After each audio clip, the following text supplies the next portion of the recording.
plastic materials. Now, it would reflect our personality. Yeah. Oh, what else? What else? Yes, Paco. Yes, yes. Earth will not die. The earth will not die. Possible, no? Okay, because the earth would be happy to see itself clean. Okay, there will be more plants to grow. And at the same time, Save money. save money, financial benefit. Oh my God. Yeah, correct. You're correct. Save money also. And as well, gain income because some of the waste could be sold, right? Yes. Like Okay. metal. Energy savings. Don't you know that there are practices that would use waste material and use that to generate electricity?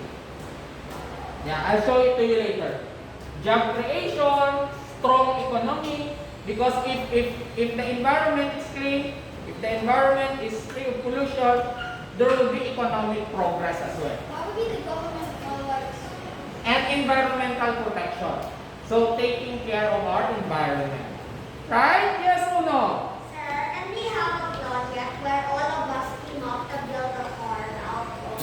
Yeah! That would be I will ask you to do that. What? That's a challenge in one of our activities. And what are we gonna do?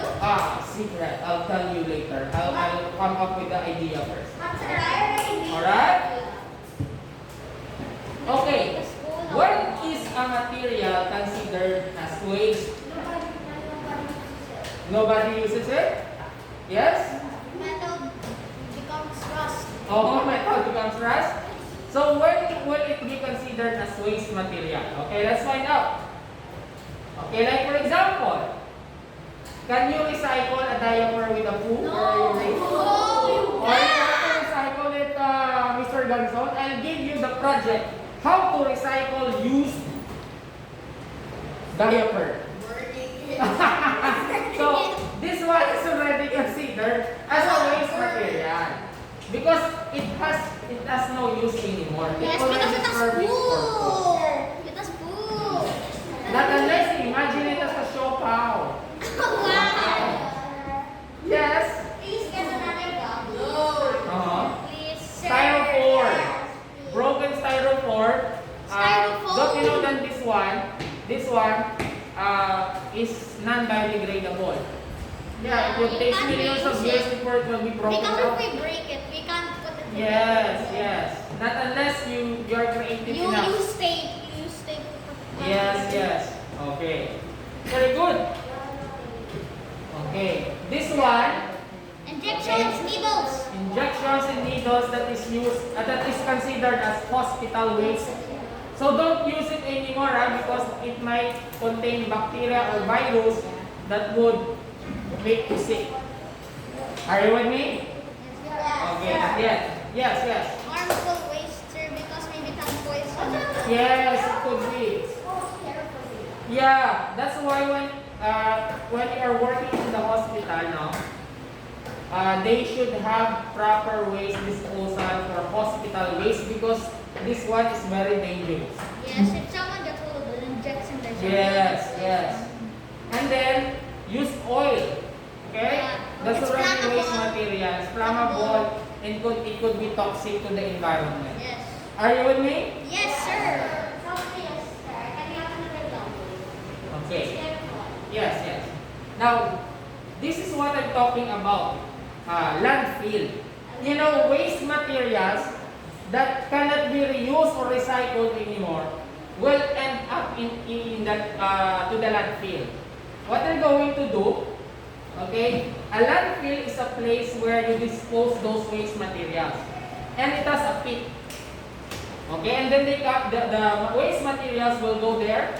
Okay, and then they're covered with soil, and then eventually close the landfill, the pit, so that the waste there will not go somewhere else. They're going to lock the waste. So this is the landfill. So you imagine this landfill costs millions of money in order for it to be fully functional. And after that, when it's already filled, they will look for another place where they can set up the landfill. So you imagine what will happen to the environment if it is full of waste materials? Mother Nature will die. Yes, yes, Kako. The dirt surrounding the waste will be contaminated and animals. Yes, yes. That's the disadvantage of having or of not observing proper waste All disposal. trees will fall Okay. apart. All trees So we have our landfill here sa what area there, Mandurriao. Yes. Okay, they have a landfill. They actually ask a German engineer to do that. And once it's already filled, they will cover it. They will With the seal it. road. With the road. Alright? Yes, yes, Santi. Hmm. Can you please get our dog? Yan. So what is the purpose of the landfill? To bury the trash in such a way that it will be isolated from the groundwater, will be kept dry and not be in contact with the air. That's why after it is filled, they're going to cover it. And you can see that the bottom part, the floor, is actually sealed also with a cement, so that the liquid will not go to the groundwater. Alright? Yan. So this is where all the trash or waste materials will end up. So if you are recycling, you are actually helping it, okay, to limit the waste materials that will end up in the landfill. Okay, so this is the anatomy of a landfill. When we talk, are you with me? Yes, sir. When we talk about anatomy of a landfill, it means the parts of a landfill. So you can see it's a big pit. Okay, and then there are layers. So first household trash, and then after that, if this is already filled, they will cover it. And then another layer, cover it, and then eventually sealing the entire landfill.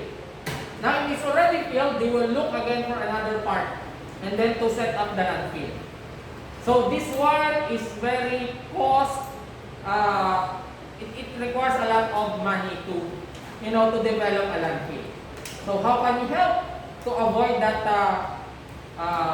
spending a lot of money from the government? You reuse and you recycle. Okay? So we will end up here and welcome to my vlog.